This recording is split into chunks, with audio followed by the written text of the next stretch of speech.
Cheers! Serena fucking Kerrigan on the podcast, and she brought me her Do It for the Plot shake. Are we calling it a shake or a smoothie? It's a shake. Joe and the Juice is a brand from Europe, from Copenhagen specifically, so they're all about shakes. Wait, I didn't know that. Yeah.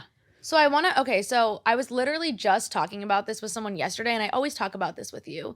Everything you do is 110%. Like, you have never done something that isn't professional, that isn't on brand, that isn't aligned. And when you do something, it's like the branding is there. It is the best photographer. It is the best photo shoot. And you just see the passion, and like, it makes me want to trust you. It has inspired me since I've like discovered your account. I want to talk about that as it relates to the shake, but also, have you always been like that? Or was that something that you realized, like, if I'm going to do this, I'm going to do it? I have always been like that in the sense of I have a production background. Like, I literally like wanted to be a filmmaker when I was 15. I wrote this movie about a boy who broke my heart when I was a freshman in high school, and he was a junior, and it was called Freshman, and it was autobiographical, and I won best film at my high school's film festival. Oh my God. And I was like, I want to be the next Sofia Coppola. Like, I want to be a filmmaker. And obviously, am I making feature-length films right now? No. Is it the plan? Absolutely. Yes. But I think when I do any kind of launch or anything, I use it as an opportunity to like tell a beautiful story with high production value. Yeah. And I think branding is something I'm obsessed with, and I really am obsessed with telling a story in a really provocative and fun, engaging way, but that really will like evoke an emotion and break the internet. Yeah. You know, like I felt like, okay, yeah, like I can sell this shake, but like we've seen the smoothies before. We've seen it with Erewhon. We've seen Hailey Bieber, Mariana Hewitt. We've seen tons of people do it and do it really well. Granted, I'm not really allowed to say this, but okay, I won't say it.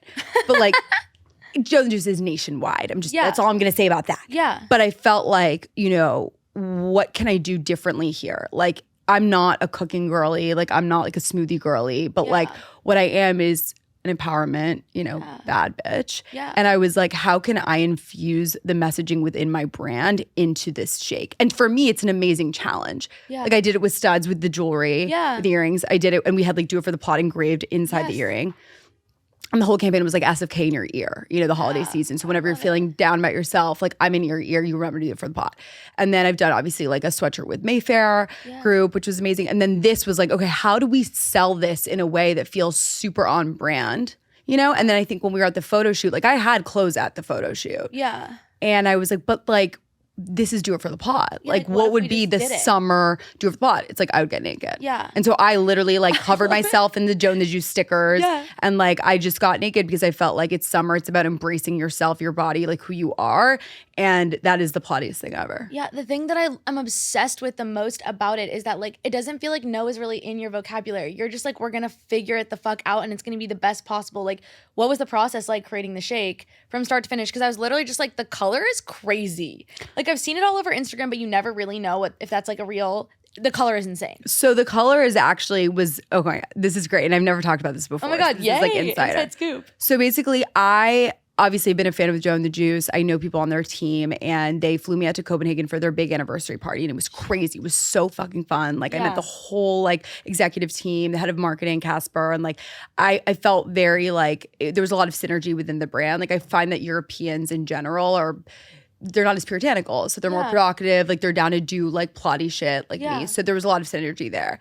And when we started talking about the smoothie, it's very easy to be like, what is everyone gonna like? Like what is everyone gonna want? Like thinking about the external. And I think when you're developing a product like you are with your book, and I'm so proud of you, you're not writing for, you know, correct me if I'm wrong, but I don't think you're writing for the consumer. You're really writing for yourself. Yeah. Right? Like, what did you want to know? What do you want to share? What would you want to read? Or what would you want to drink? And I think whenever I've released a product, I've been and it's very easy to ask for opinions, to be like, oh, well, I do like mango. Like, no, I was like, what is a shake that I will literally order every fucking time I go to? Yeah. Right? And this is something that I have custom made myself at certain stores. So I stuck with like, I really wanted banana strawberry, and I really wanted peanut butter to make it filling. I wanted it to be vegan because I'm like, you know, I'm not vegan, but I'm like, I'm not really a dairy girly. Yeah.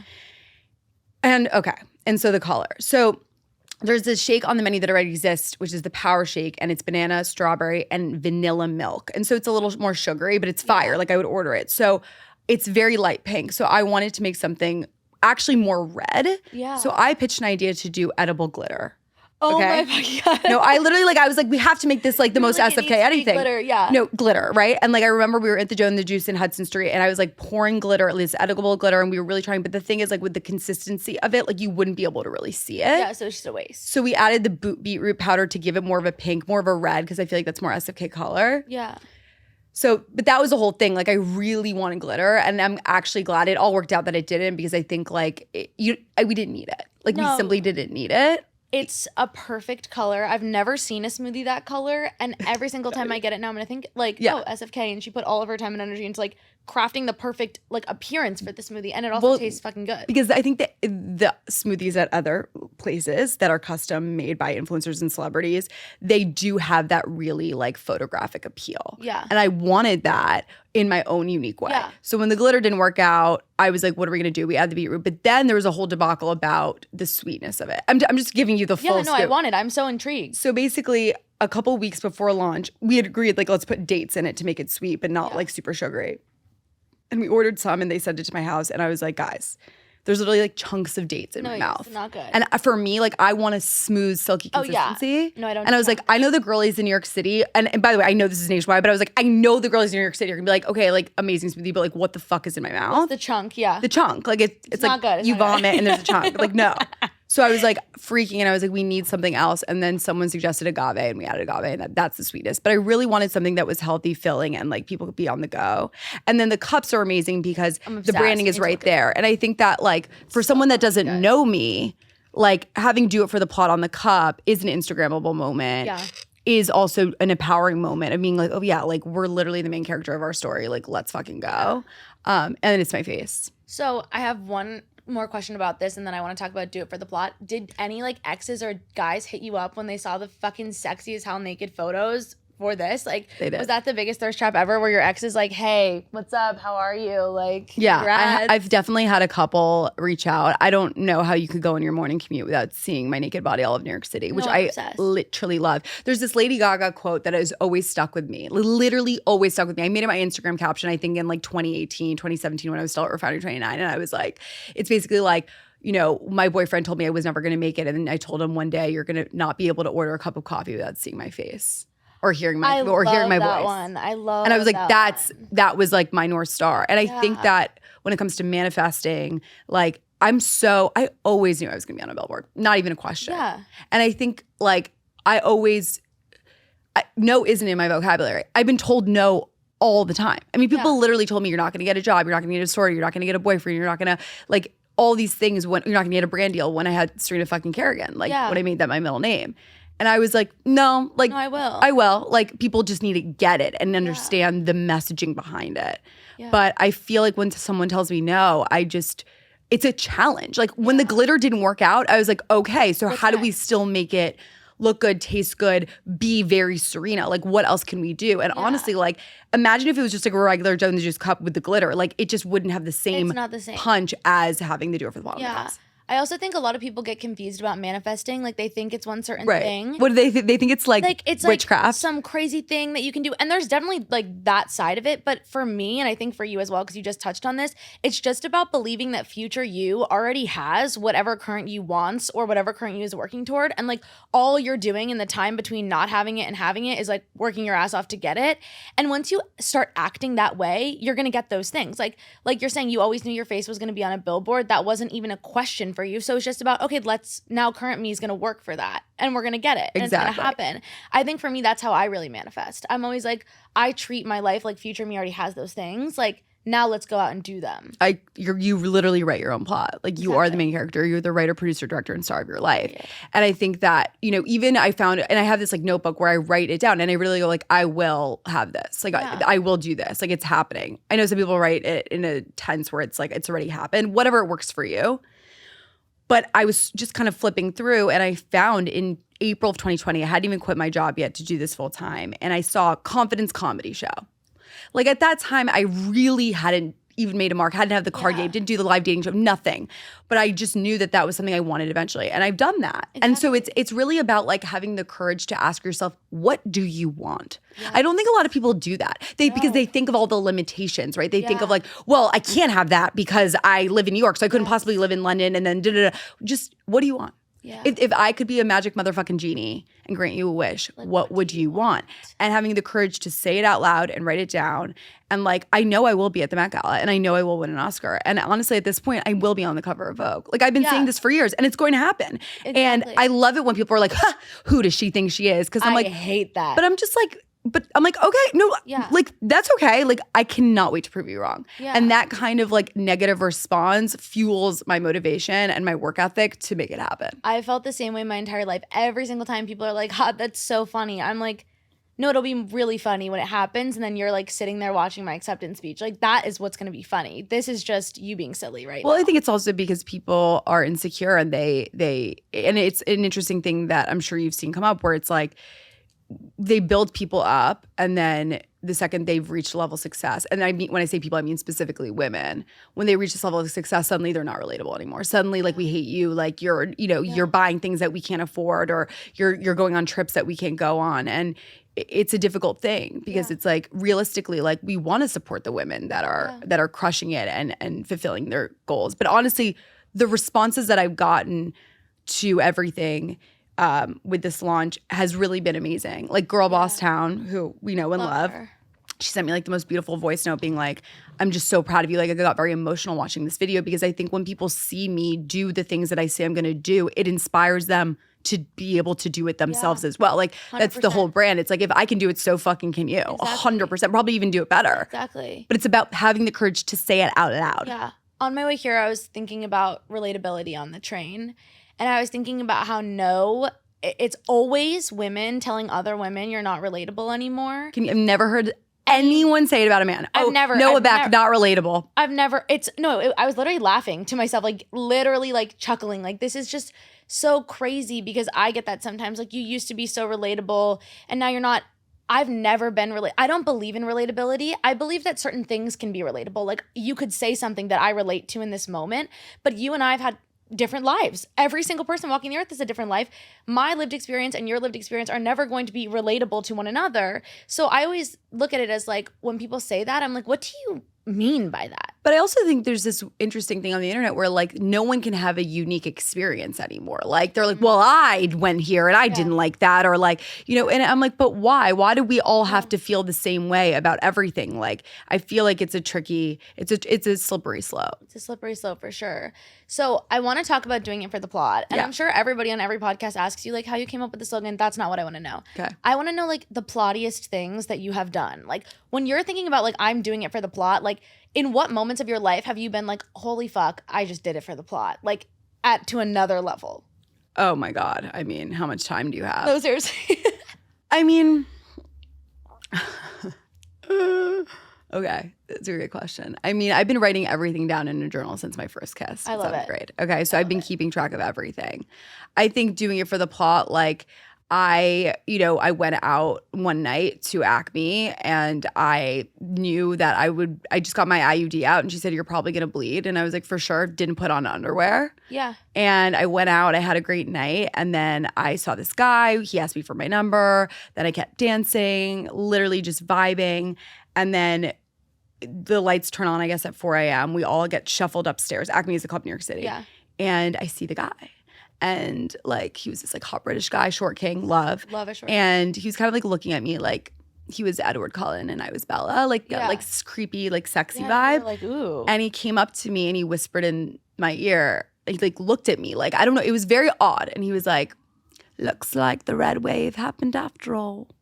And I looked down, and my entire thighs were covered in blood. Like I don't think you understand.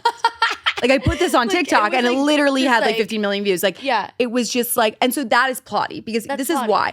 Did I set out to do that? No, obviously.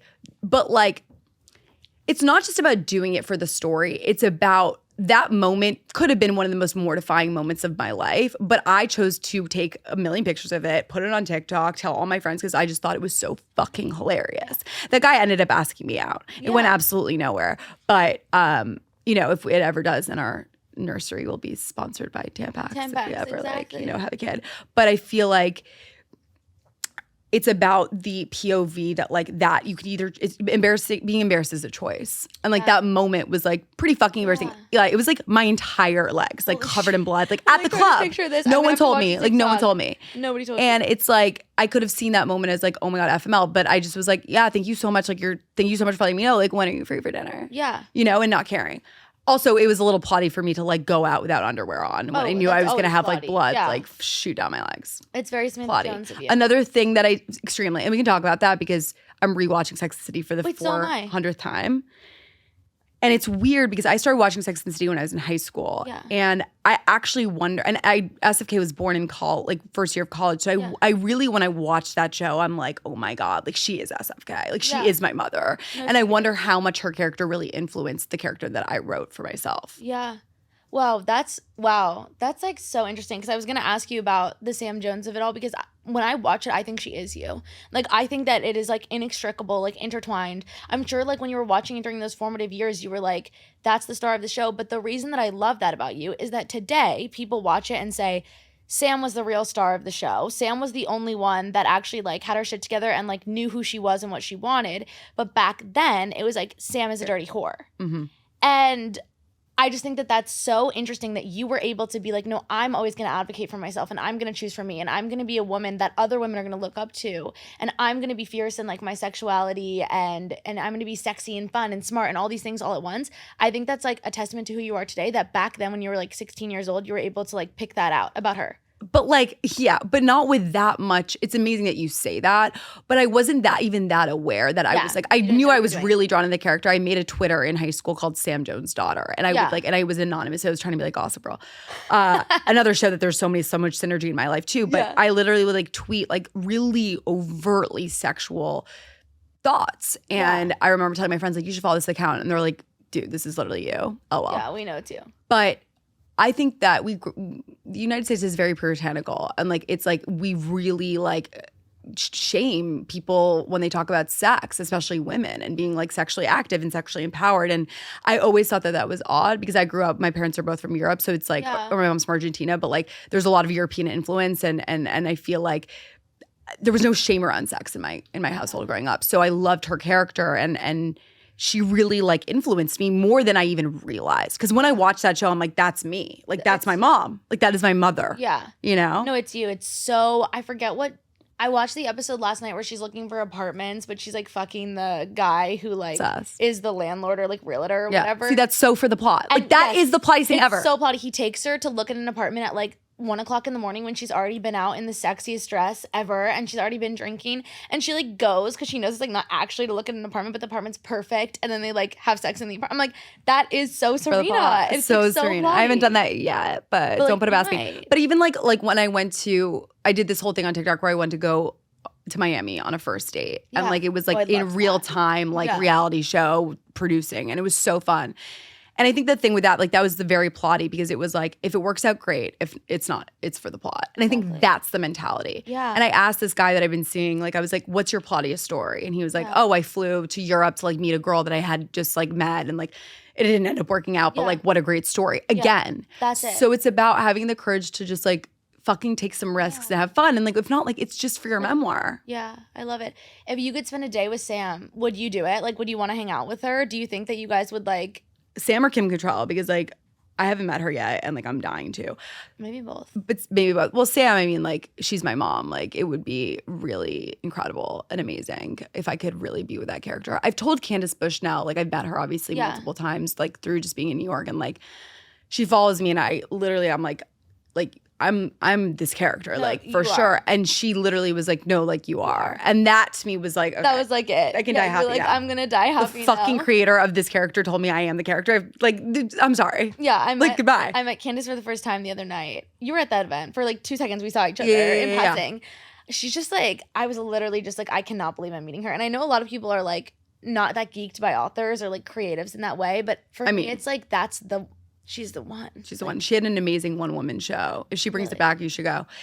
I think it's interesting, you know, in terms of Sex in the City, like how, because I know obviously like you write about dating and just how timeless. There's obviously a lot of that show that is not timeless, but there's a lot of timeless conversation in that show that I'm kind of wowed by. Like I find if we talk about relatability, like the things that were discussed in that show pre-social media, like and pre-phones, really cell phones, like I'm just like, wow, there's a lot there to unpack. And I see it on TikTok, people like analyzing like anxious attachment with like Carrie and Big. And like I find that very fascinating. No, so do I. And I was talking to my mom about it actually yesterday. I was like laughing with her on the phone. I was like, it's crazy to me that in Sex and the City, like basically every episode goes like this. The four of them walk around New York and they talk to and meet pretty much every single person they come in contact with. Right. And they then hit on those people and then they sleep with some of them. And that's like basically what happens in each episode. And I was like, it's crazy to me because now with social media and phones, like that is not the same energy that is happening. And I was like, was that actually what it was like? And my mom said when she met my dad, like that was how the bar scene was. And like, that's just what you did. You walked around and talked to people and hit on them. And like, that's how how else do you meet people? Yeah, how else do you meet people? And I was thinking to myself also, like, it must have been really liberating for women to watch the show as like one of the first of its kind. Yeah. To just be like, we can be single, we can talk about sex, we can have casual sex, like, why not? 100%. And also the women in that show are older. Like they really are. And I think like I just see now a lot of women that reach out to me, and I'm sure you get the same, of like maybe not having lost their virginity yet or never having been in a relationship or feeling really like shitty about being single. And I'm just like, you have so much time. Like I really, like I'm 29. Like I know I did my 20s right. Like I was really fucking single. Like not the entire time, but like for a lot of it. And for me, like that is great because I have all these stories and I've learned so much about myself. And it's really about seeing your life as, you have to trust the timing of your life. And you have to trust that like things are supposed to happen the way they're supposed to. And I don't know, I really love that show. Yeah, I love it too. And I can't believe Samantha's coming for Just Like That. What? I know. Okay, apparently it's the phone call. Have you like heard the whole thing? Okay, apparently it's just a phone call. Okay. That they're going to have. Okay. But I think it opens a door. Maybe I think it was really wise of her to do that. I agree. You know that check was like but it's also just like for her too, like the relevance. I mean, like she's the star of the show. She's the star of the show. She's the icon of the show. She said something the other day in an interview. I don't know if you saw it, but it kind of reminded me of you also. Kim did. She was like, I don't go anywhere or do anything, not even for like 10 minutes if I'm not having a good time. I think that's honestly so wise. And I read that quote like I think like 2 years ago. And I remember like I would find myself at parties like with guys that I just like, ugh. Yeah. Like just like not respectful or not nice or just like not having a good time. And I was just like, nobody's like, I can leave. Yeah, I can walk away. There's no obligation for me to be here right now. And I think that I've started to implement that in my life as well. It's so freeing when you remind yourself like, oh, I'm autonomous in the situation. Like I can just. And also no one cares. No one gives a fuck. No one cares if you leave a party early. No one cares if you don't go to an event. Like, you know, shit happens. Like people really are focused on themselves, you know? I agree. So speaking of like, you did your 20s right. You had like crazy party times and good vibes. You just had this like amazing moment with your egg retrieval and freezing your eggs. And I just thought it was like, I don't know. I watched that and I was like, damn, I've never seen somebody just be like, this is what we're going to do. And like, I'm going to take you through the process like on the internet. What was that like? And did you have the initial foresight to be like, I'm going to share this online and it's going to go absolutely fucking viral? Or were you like, I think I might share this, I might not. Like, how did that go for you? And how was the experience? Like, how did it feel? It's a 2-week experience. Okay, it's 2 weeks long.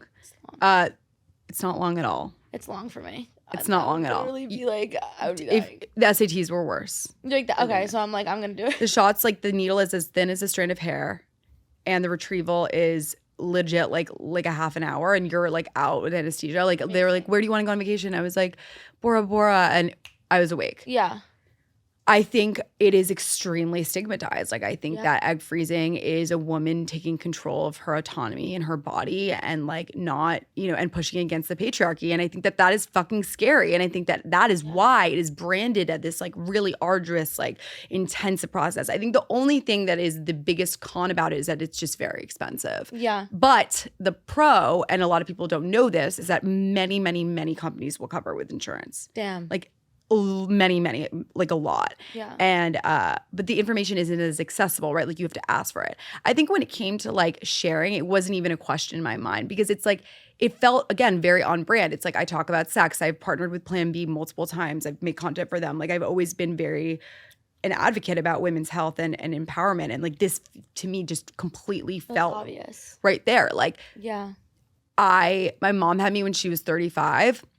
I think like if she had had the opportunity to freeze her eggs, she would have. Yeah. I think she felt a pressure to like get it fucking going, Yeah. you know? And my parents were just like, my dad was just starting his career. Like, was it the best actual timing? If they could have like, you know, had a magic genie and be like, can we wait like another 5 years? Probably they would have waited. Yeah. So I just don't want to feel that pressure, like that pressure of like having to settle down and settle for a partner because I want to have a kid. Like that to me, like that's not, you know, lit. And honestly, ever since I did it, like I'm not going to say I feel like a man because I don't know what that feels like. But I haven't, that anxiety about finding someone has dwindled quite a bit. Yeah, you're just like, I'm feeling free. Yeah, because it's just like, yes, I mean, the comments on the TikToks and the Instagram, they love to say like, well, it's not 100% effective. Like, of course, but nothing in life is. Yeah. But like, if you're going to spend your money on something, like to me, this is what you do it on for sure. And like the sooner the better. Like your eggs, you know, obviously get older over time. So I think like your mid to late 20s is really the time to do it and get it done. Also, like on a personal level, like you obviously didn't know this, but like it really helped me because I found out that I have endometriosis, like deep endometriosis. So it's like behind instead of like on the sides, which is like really not good. And then potentially like we're still figuring out the PCOS of it all, but they think that too. It's just going to be really hard and I'm probably going to have to do it. Yeah. And probably like soon. Great. And obviously I was scared and like so upset when I found out because I've always wanted to be a mom and like finding out both of those things was so upsetting to me. But my mom did IVF for me and my brothers. So like that's familiar to me. But then seeing somebody that's like in my age range who like I look up to, who I've like spoken to and like seen in real life do that and be like, this is how it went. And like, I'm going to also share it. It's so helpful. Like I'm sure that you received a bajillion messages. It was just surprising to me how, I mean, the comments from men are hilarious. Like they're actually like angry. But it was so surprising to me how it's so stigmatized, or it's so like, so that people were like, oh my God, I can't believe you're talking about this. I'm like, why? Like, to me, it's just like, it's a stage of life that many of us are going to reach and are going to make a decision. Do we want to be parents or not? Unfortunately, like this is information you need now. Like the sooner the better. Yeah. You know what I mean? So I'm so glad that you listen, and you really shouldn't be scared. Like your fear is really stemmed from society making it seem like this really long, intense, invasive process. It's really not. Yeah. Like it's really not. Yeah. Obviously, like people have different experiences, but it's 2 weeks of your life. Like, and any weight you gain is water weight, you lose it. And the shots, like, I don't, there's something very empowering about it. The whole thing is very like, I'm taking control of my body and my future and my autonomy. Like there's something about mixing the like fucking medications and doing it yourself. Like, but every person that was like around me in that process was so supportive. I remember I went to Miami for New Year's, and you can drink while you're doing it. Not for IVF, but yes, for egg freezing, you can drink while you're on the hormones. And my best friend was like in the room, and we were like looking at all the instructions. Like it was just like everyone was rallying around me. And like even the day that I did the surgery and after. But it is emotional, and it's crazy to think about your life in that way. Like to have to future plan, right? Like being like I remember like she was like my doctor who I did spring fertility, and I highly recommend spring because it's all women and it's just an amazing, they're so like hands-on, which is like good for this kind of process.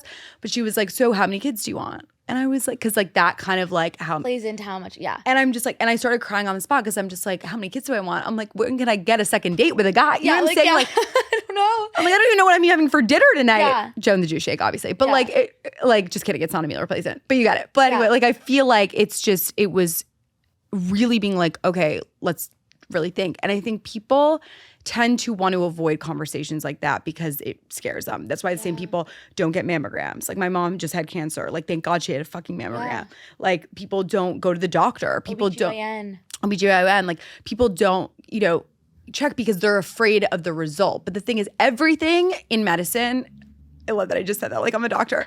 A lot of She's things. a scientist. I literally, Dr. Kerrigan, a lot of things in medicine it's about prevention. Yeah. It's about early detection and prevention versus waiting and then being like, I'm stage 4 cancer. Yeah.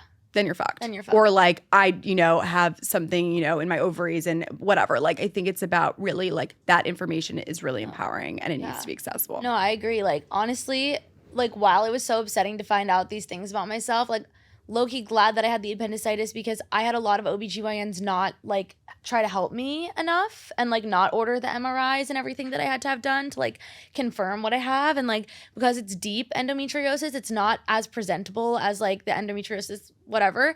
And so I was like kind of grateful because I'm like, okay, kind of grateful. It took some like major event of my appendix bursting for them to be like, oh, she has this, and now I could actually plan my life. Are you a big future planner, or is that something that you're like not? That's a good question. I think I'm very, very. I have a vision of what I want to accomplish. Yeah. I think that for me, and I think that you do this really well too. It was really important for me to build a brand. Yeah. Like not just be a creator, you know, like not just do branded content, but like to build a brand that people could recognize right away. And that took years to do, right? But like the fucks and like the cards and they'll do over the plot and like just like really what is the SFK character? And I think if anyone is listening to this and wants to build a brand or be a creator, create content, I think like you create this character, like even like the jar, like that was your thing, that was very recognizable. People like, so it's like really about creating that, and I find that really fascinating. And so it's like, how do these next things in my life fit within this character or within this brand? Like, and I'm not gonna lie to you, sometimes it's fucking paralyzing because realistically, now that I've created this really strong brand, I could do anything. Like I could do a podcast, I could write a book, I could like do a TV show, so sometimes I get very paralyzed. Yeah. And I don't do anything. And that's for real. I know it doesn't seem like I don't do anything, but I think sometimes I'm like, do I write another card game? Do I like do another live show? Do I like, do I start a whole new project? Do I, you know, create dildos? Like when you have a strong brand, where do you go next?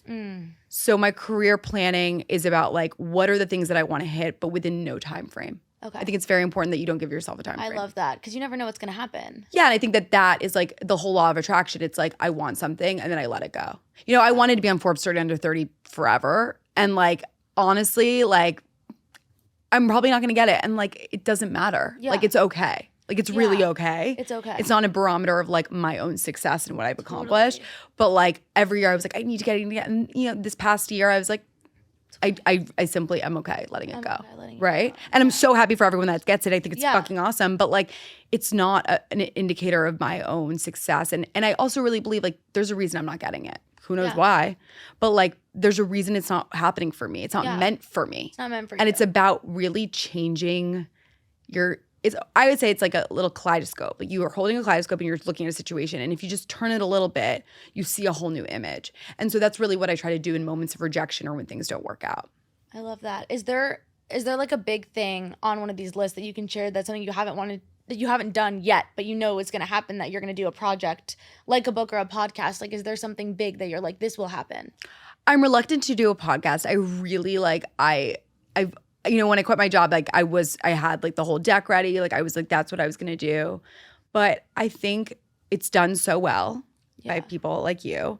And I feel like it's more of an oversaturated space now. It's very saturated. It's very saturated. And SFK doesn't, Serena maybe, but SFK likes to do her own thing, like in her own way. And so I really love live. Like I love interacting with people live. Like that's always kind of been my bread and butter.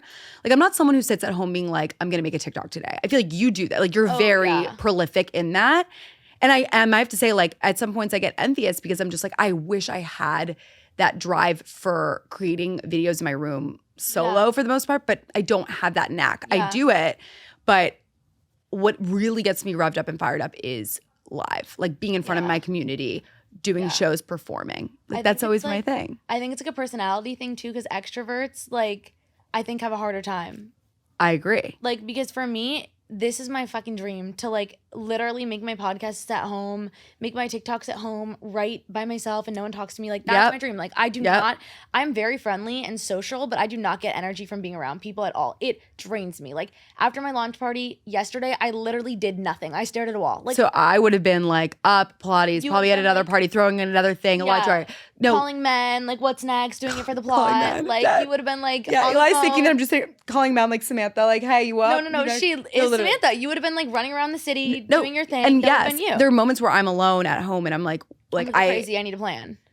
So that's very interesting because I feel like a lot of influencers, sometimes I meet them out or creators that I adore, and I find that their personality sometimes feels a lot different in these rooms and spaces. Yeah. And I realize that it's because they feel safe when they're at home making their content. Yeah. I feel more safe when I'm in front of like fuck ton of people. I think you can also tell the introverts versus the extroverts because the introverts are all the shit posters. Like, shit poster people online are introverts, and then the people that do their 1 or 2 videos a day are the extroverts, and that's always what it's going to be. It's true because I'm not at home to do the posting, right? And I'm like, and I also like, it's so interesting. I'm also extremely collaborative. Like, I love having a team. I love talking to people. And like, and really it being, I think it's because I'm an only child. Honestly, I spend too much time alone. Like, you don't give only child though. That's really sweet. Like, only children, other people would argue against that. Wait, no, I think you don't give only child at all. But I think it's because you're good at sharing everything, sharing your world, sharing your thoughts, sharing your opinions. Like, a lot of times only children, I feel like sharing specifically, like in both like a child like toys way all the way up into adulthood, is like not something that they're good at. I think that there's like either an only child is either super fucking weird and like is not socially like there, or is awesome. Is awesome. Like you. Like you. You can quote me on that. Yeah. I want to talk about the card games a little bit. Like, that's where this all began. Correct me if I'm wrong. It was card games. Like, before the card games, it was the live dating show. The live dating show. Date, okay. During the pandemic. And then it was card games. And card games is what really, do you think, blew it up more?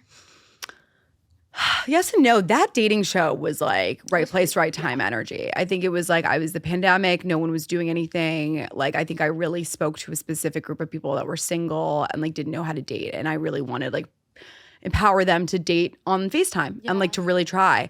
And I think it just really popped off. It was just like, I think the right place, right time.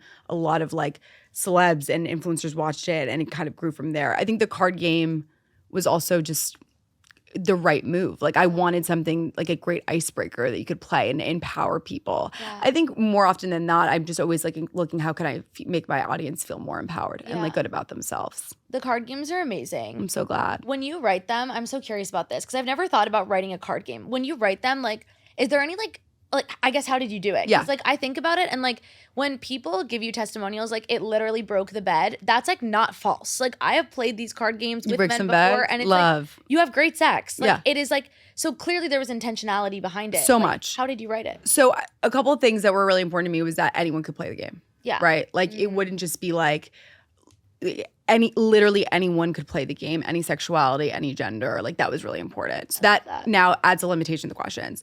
The second thing was none of them are actionable. Like, it was really important that there's like safe, consensual activity. So there wasn't gonna be like suck on my toes right now. Yeah. Like, it's all about like intimate and getting to know yourselves. And then it's really building, right? Like the bases. I think like the first game I wrote was easy. Like, it was, I just gone on 50, I dated 50 men in 2020 on that dating show. So I had so many questions that I had asked them. Yeah. Because we can't do the like, you know, name game and Jewish camp saga, right? Like, we have to like, it's a TV show. Yeah. And then, and the bases, it's first base, second base, third base, home run. So you really want it to feel like a nice movement in the story of two people. Like, they're really getting to know each other a little more. It's like, you know, and then that format was really easy to then create Let's Fucking Fuck, which I mean, it's my favorite sex one, like easy. It's everyone's favorite one. Yeah. And then play was really interesting because I wanted to do something about self-love. Yeah. And I wanted to call it Let's Fucking Grow. And my team was just like, so you're going to be like a plant, like dressed in foliage, like you're a tree, like growing. Yeah. Like, what is the, you know, the concept? And then we tossed around the idea of play, like you're playing with yourself. And so the whole concept of that game is like masturbation, and also theoretically that whole game you could play alone if you wanted to. Yeah, I played that one with friends. And right, exactly. So I think like and none of the questions repeat. So that's why I haven't written another card game, because I felt like it's like it's magic what I have so far. But who knows? They're so good. I'm so glad that you like them. I think they're also just very SFK. It's the brand. It's cheeky. Like, it's like so SFK. They're so SFK, and that's so fun. Yeah, no, it's so fun. Writing for a character. Do you play them with guys ever? Like, is that something that you do? You know, I have, but like, I have to say, I actually can tell if a guy that I'm dating is adamantly against playing. It's a red flag for me. Oh yeah. Which I know seems obvious, but like, I don't pull it out often. But like, I'm like, you know, like, why? Like, why wouldn't you want to play this with me? You know what I mean? And girls say, they're like, oh my God, like I wanted to play, but I don't know how to bring it up. I'm like, if someone doesn't want to play a game with you about getting to know you more intimately, like that is a major red flag. Yeah. So, but no, I do every once in a while, but I'll bring it out like if we're really like getting serious, you know, versus playing it on the second date. I mean, like, yes, my face is on the box. Yeah, you know? like, let's play this game. Like, I'm curious, like, you talk so much about confidence and love and dating, and it's so also empowering. Can you speak to, like, heartbreak a little bit and going through that? And, like, have you ever been kind of, like, really, like, in the trenches of one of those moments being like, I don't know how I'm fucking gonna get out of it? Because I feel like a lot of people look at you and they're like, that's a woman who, like, has never felt that way before. Oh, that's interesting. Because when I ever see you, I'm like, damn, like people say I'm confident, like this is like so fucking inspiring. Like you are like a rocket. Like you're just confident and you know you're so self-aware, you know who you are. Like I feel like people sometimes forget that like even their faves have had their hearts like smashed into a million pieces. Like what was that like for you, and like what advice do you have also? It's interesting that you bring this up, and it's really sweet of you to say, because I find that if for me, that's telling me like, oh, I'm sometimes maybe don't share more vulnerable moments of those heartbreaks or rejections or those times I'm feeling low, because I do this dance where I'm like, do I be vulnerable online and share this, or am I supposed to be this kind of like superhero, like role model? And if I'm like feeling down about being single, then then how are you gonna feel? Yeah. You know what I'm saying? Yeah. So that's why I typically don't do that. I want to be the like, fuck it, like don't worry, right? But Eli, yeah, have I been heartbroken? Like beyond, like I think my first love in college, like I remember the feeling when he dumped me. Oh, it was so bad. We were at a wedding. We were at his brother's wedding, and he like dumped me at the wedding. What the fuck timing is that? It was crazy. But it was like after the wedding, we all went to a bar, and like I felt very like he had his back to me, like he didn't want me there, and I perceptive enough to know what's up. Yeah. And I said, I'm gonna go home. And when we walked outside, he's like, yeah, this is over. And we dated for like, this is my first love. We dated for over a year and a half. Oh my God, that actually just broke my heart. And then in the morning when I woke up, he Instagrammed a photo. By the way, this is in 2016. Like now I think it's so plotty, but like he Instagrammed a photo that said best night of my life. And like I wasn't in it. Oh my God, that and then sick. Ignored all my calls. And I remembered that morning when I woke up, it's like that bad dream. You wake up and you're like, and I felt like I was drowning is what I felt. And I remember I wrote him a letter begging for him back. I sent it to my best friend, and she was like, let's wait on this. She's like, do you really want to get back together with this person? Forget the breakup at the wedding. Like that's irrelevant. But there was problems in the relationship. And she's like, is this really what you want? And I never sent the letter. And 3 months later, he finally reached out. Always. From the wedding. But like literally we didn't speak from the wedding to 3 months. Like it was crazy. What's good with it? And then of course they always come back. Like I love you still, whatever. And whatever. But I think like even recently I've had experience with a tried and true narcissist, which was one of the scarier, emotionally scary moments that I've been in. Like it was really scary because it was very manipulative and very love bomby. But I think that when people think of love bombing, they think of the guys being like, I'm going to spend my whole life with you. I love you. Yeah. Like I'm going to have kids with you. Like, no. It's way more subtle than that sometimes. Like it's like very fucking subtle. Yeah. And, like, oh, like, how do you feel about Paris? Like, should we go one day? Like that to me doesn't feel like, that's like a really sweet thing to say. But I had an experience in that sense. And I'll share a little bit because it's potty and tea. And I don't give a fuck about this guy anymore. But basically, this is recent too. We were dating for a month at this point and talking every day on the phone. And then, but he was sketchy. Like there was holes in his story and his schedule and like whatever. And a month into dating, he's like, who's Lily Newmeyer? And I'm like, that's my mom. Yeah. And he's like, oh, well, every time you call me, her name comes up. And I'm like, you still haven't saved my number? You know what I'm saying? Like, but like he wanted me to like know. He wanted you to know that he didn't save the number. Yeah. But like, just like really small hits like that were just like, huh, which I didn't think about. But then, and then to give you some other context, like he would say, I ended this relationship and I was really proud of myself because I think that like sometimes we put up with bad behavior because we're like, whatever, like for the plot or like the sex is great or like maybe he'll come around. Like this time I was like, this isn't working for me. He literally was like, hey, he called me on a Monday and he was like, I can only hang out from 10 to 11:30 on Thursday. And I was like 10 a.m. to 11:30. Oh my God. No, I was like, okay, what the breakfast date? But I was just like, bullshit. Like It's bull not fucking true. shit. He's like, I'm just so busy. I'm like, doing what? You're a fitness instructor. Doing what?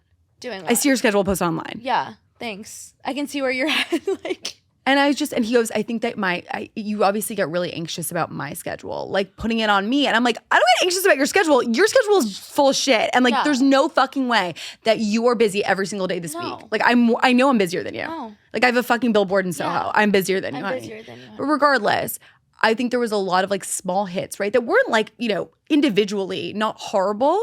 I mean, not saving my number after a month and making it known that you didn't is nasty. That's not it, yeah. That's not a guy that wants to date you at all. That's him very clearly showing you like you're on the roster. Yeah.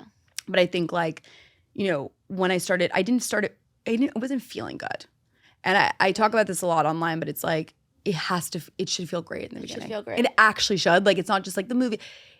If you're feeling any type of way, and I remember he said to me like, a couple dates in, which is crazy, but he was very manipulative. He was like, you get really like tensed up when you see me. Like, you need to bring your wall down. Your wall is too, like, you're too busy being this persona. Like you need to let it down. And I realized it was like my body was reacting. I'm not that way with you or Brandon on my team. Like, I'm not that with other people. Like, that tensing up and that feeling, it's like my body knew there was like some kind of danger or something wrong, right? And like, I even remember when we had sex, fuck it, I don't care. When we had sex, like, I couldn't come. And like, I can come. Like, I've been humping things since I was like, before I could walk. Like, I know my body. Like, I know what to do. She's familiar with what's going on. I'm Samantha Jones' daughter, okay? Yeah, I know like, what the listen. And I could not have an orgasm with him. And I thought that was really odd, but I think my body could not relax with him. Not get comfortable, not relax. And he was like, what's wrong? Like, what's like, are you gonna come? Like, he was pressuring me too. It was really, don't worry, I wrote it all down and it will be in my memoir. It's so good. But I think I ignored that feeling a lot because I was like, maybe something is wrong with me. Maybe I do have a wall up. Like, you have a wall up for a fucking reason, and nothing is wrong with you. But like, if you're feeling any type of like anxiety or bad energy, like, I really think you need to contemplate that, because someone responded to me on TikTok being like, well, I just have anxious attachment. But I'm like, but I think that your partner that you're truly supposed to be with is going to help you work through that anxious attachment. Like, they're going to make you feel so secure that you won't actually feel as anxious as you normally would. And they're going to make you feel comfortable enough that you feel ready to tell them, I have anxious attachment.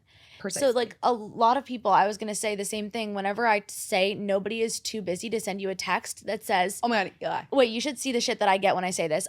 No one is too busy to send you a text that say, hey, I have a super busy week, but I'm thinking about you. I would love to take you to dinner Saturday at 7 p.m. Are you free? I will make a reservation.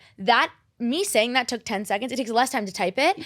People will come at me being like, well, some people. No. You're on your phone all fucking wrong. This was when I ended it. It was that conversation of the 10 to 11:30 a.m. was after he didn't text me the entire weekend. And we had been dating, actively calling. And I said, bullshit. Not the entire fucking weekend. You did not have a moment to talk to me. And I just said, I texted him after the phone call because I was like, I'm busy. And I texted him after saying like, I gave it some thought and this isn't working for me anymore. Like, wish you the best. Yeah. I'm like, goodbye, done, good riddance. I'm so glad, because like the next day I met someone else who I've been seeing, and it's just like, it's been lovely. So it's just like, you can't, like, you have to, I've always been on the camp of, I would prefer to be single than in a shitty manipulative relationship or situationship. Yes. And I can't with the comments.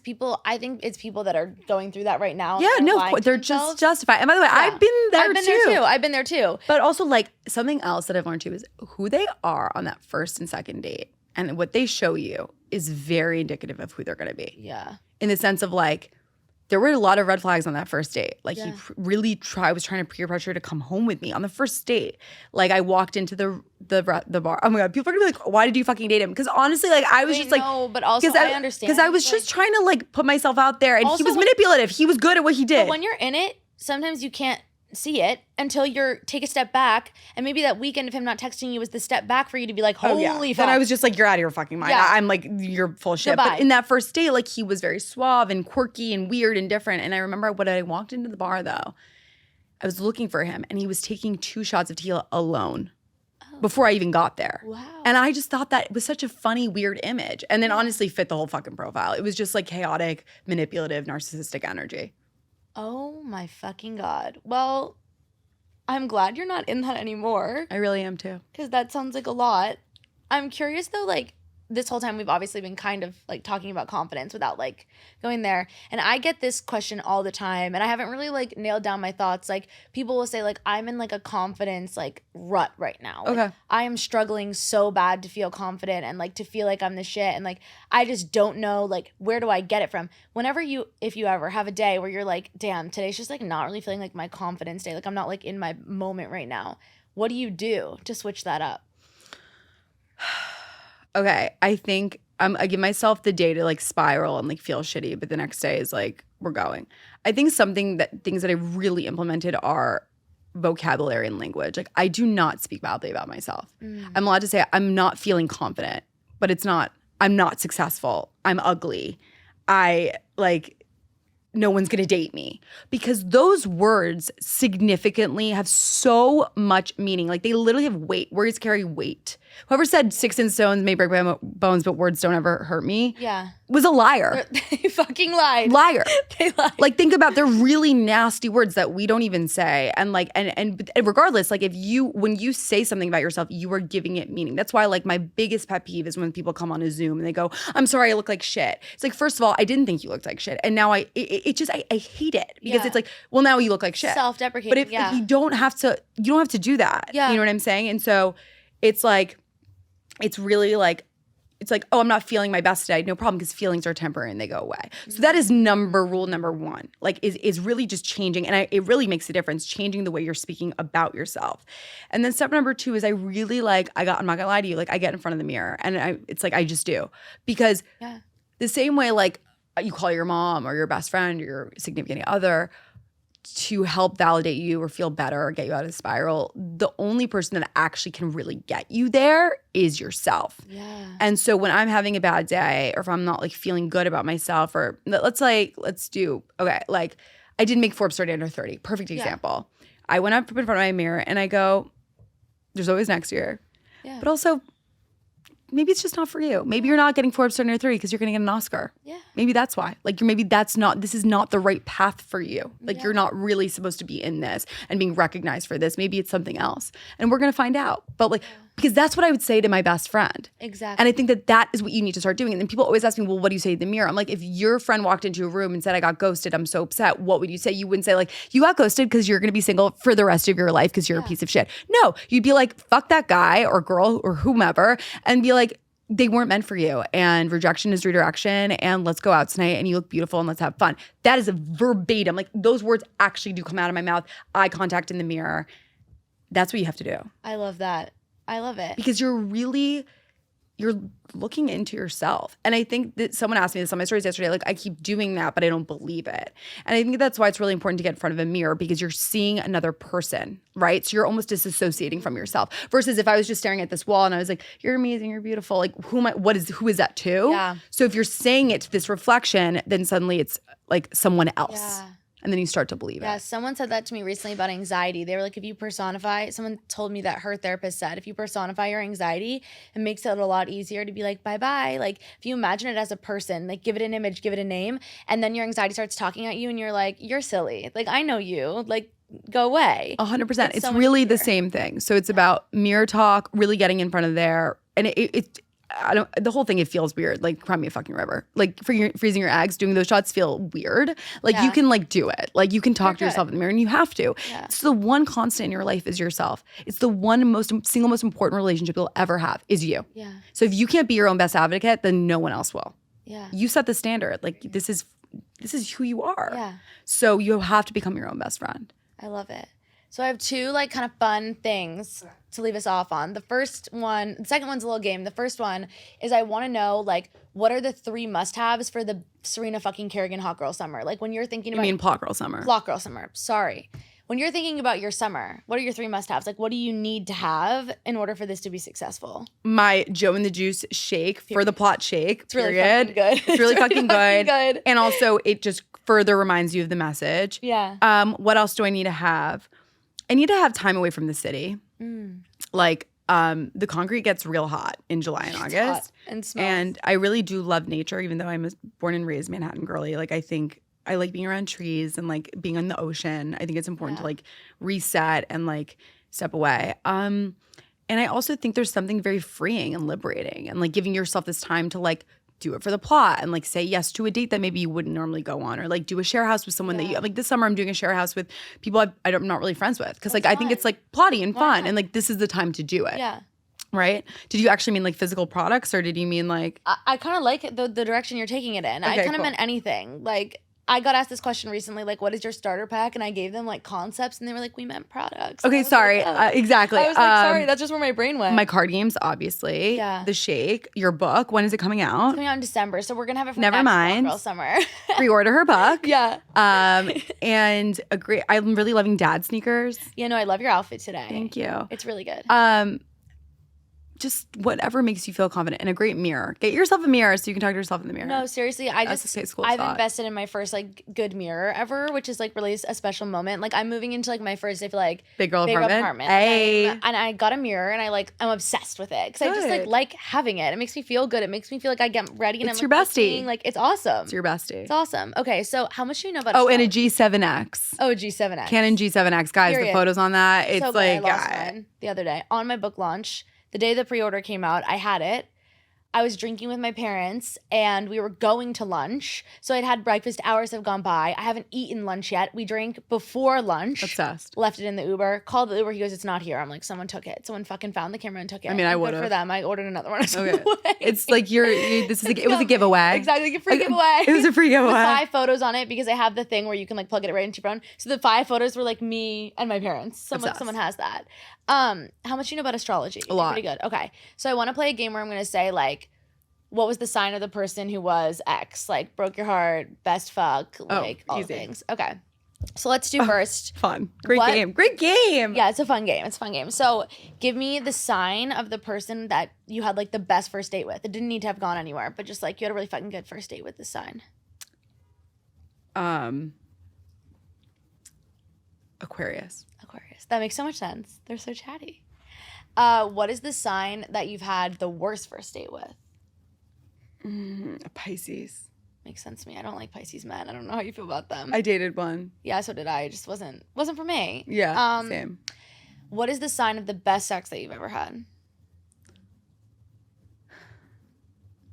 It's a split between a Sagittarius and an Aquarius.